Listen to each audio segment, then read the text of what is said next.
Super റെസിപ്പിയാണ്. അത് അമ്മ തന്നെയാണ് ഉണ്ടാക്കുന്നത്. വളരെ സോഫ്റ്റാണ്. ഈ ഓണത്തിന് നിങ്ങളെല്ലാവരും ഇത് വീട്ടിൽ ട്രൈ ചെയ്യണം. പെട്ടെന്ന് തന്നെ നിങ്ങൾക്ക് ഉണ്ടാക്കാൻ പറ്റും. അപ്പോൾ നമുക്ക് നോക്കാം എങ്ങനെയാണ് ഉണ്ടാക്കുന്നതെന്നുള്ളത്. ഇന്ന് ഞാൻ ഉണ്ടാക്കാൻ പോകുന്നത് ആദ്യത്തെ പലഹാരം നെയ്യപ്പമാണ്. എൻ്റെ മക്കൾക്കൊക്കെ വളരെ ഇഷ്ടമുള്ളൊരു വിഭവമാണിത്. ഇത് വളരെ സോഫ്റ്റാണ്, എല്ലാവർക്കും കഴിക്കാം. പ്രായമുള്ളവർക്കും കുട്ടികൾക്കൊക്കെ ഭയങ്കര ഇഷ്ടപ്പെടുന്നൊരു പലഹാരമാണിത്. 4 മണി ചായക്ക് നമ്മൾക്ക് ഇത് കൊടുക്കാവുന്നതാണ്. ആദ്യമായി 300 ഗ്രാം പച്ചരി ഒരു 6 മണിക്കൂർ വെള്ളത്തിലിട്ട് കുതിർത്ത് ആറ്റിയെടുത്ത ശേഷം അത് നമുക്ക് തരിതരിപ്പായി മിക്സിയിലിട്ട് പൊടിച്ചെടുക്കാം.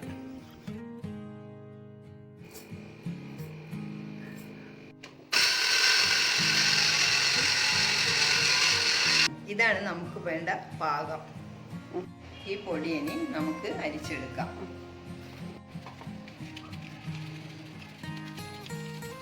ഇനി നമുക്ക് ഇതൊരു പാത്രത്തിലോട്ട് മാറ്റാം.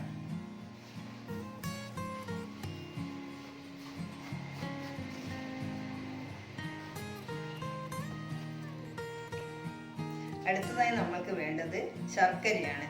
300 ഗ്രാം അരിക്ക് 300 ഗ്രാം ശർക്കരയാണ് ഞാനിവിടെ ഉപയോഗിക്കുന്നത്. ഇത് നമ്മൾക്ക് ഇനി ഒരു പാത്രത്തിലോട്ടേക്ക് മാറ്റാം. ഈ വെള്ളത്തിന് ആവശ്യമായ വെള്ളം നമുക്ക് ഒഴിച്ചു കൊടുക്കാം. ഇത് ഉരുക്കിയെടുക്കണം. ഗ്യാസ് ഓൺ ചെയ്ത് നമ്മൾക്ക് ശർക്കര ഉരുക്കാം. ശർക്കര നന്നായി ഉരുകിയിട്ടുണ്ട്. അത് നമ്മൾക്ക് ചൂടോടെ ഒരു അരിപ്പയിൽ പൊടിയിലേക്ക് ഒഴിച്ചു കൊടുക്കാം. ചൂടോടെ തന്നെ ഒഴിച്ചാലേ നമ്മളുടെ അപ്പം ശരിയായ രീതിയിൽ വരികയുള്ളൂ. അരിപ്പൊടി കട്ട കെട്ടാതെ നമ്മൾക്ക് ഇളക്കി കൊടുക്കാം. ഒരു പിടി തേങ്ങാക്കൊത്ത് വെളിച്ചെണ്ണയിൽ മൂപ്പിച്ചെടുക്കാം. ചൂടൊക്കെ പോയ അരിമാവിലോട്ടേക്ക് നമ്മൾക്ക് 150 ഗ്രാം മൈദ ചേർത്ത് കൊടുക്കാം. മൈദ കട്ട കെട്ടാതെ നമ്മൾക്ക് ഇളക്കി കൊടുക്കാം. മാവിലോട്ട് നമ്മൾക്ക് തേങ്ങാക്കൊത്ത് ഇട്ട് കൊടുക്കാം.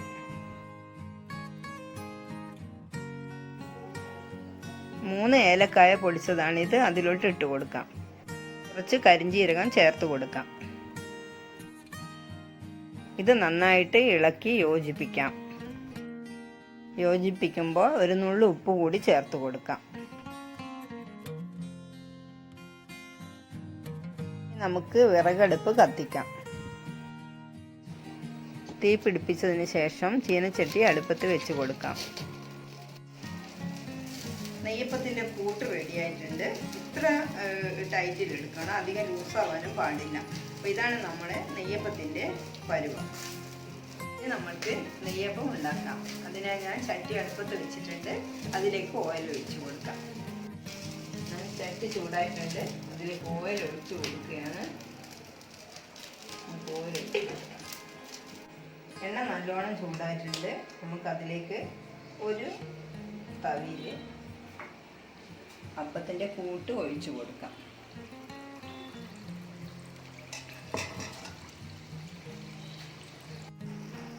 ഇങ്ങനെ പൊന്തി വരുമ്പോൾ നമുക്കത് കുറച്ച് താമസമുണ്ട്. ഒന്ന് ചുവന്ന് വന്നാൽ അത് തിരിച്ച് ഇട്ട് കൊടുത്താൽ മതി. എന്നിട്ട് കുറച്ചുകൂടി ഒരു ചുവപ്പ് നിറാകുമ്പോൾ അതെടുത്ത് മാറ്റാവുന്നതാണ്. വീണ്ടും ഒഴിച്ചു കൊടുക്കാം. നമുക്കൊരു 10-12 നെയ്യപ്പം ചൂടാൻ പറ്റും. നിങ്ങൾക്ക് കൂടുതൽ വേണമെങ്കിൽ ഇനിയും അളവ് കൂട്ടിയാൽ മതി. ഓരോന്നായി നമുക്ക് ചുട്ടെടുക്കാം.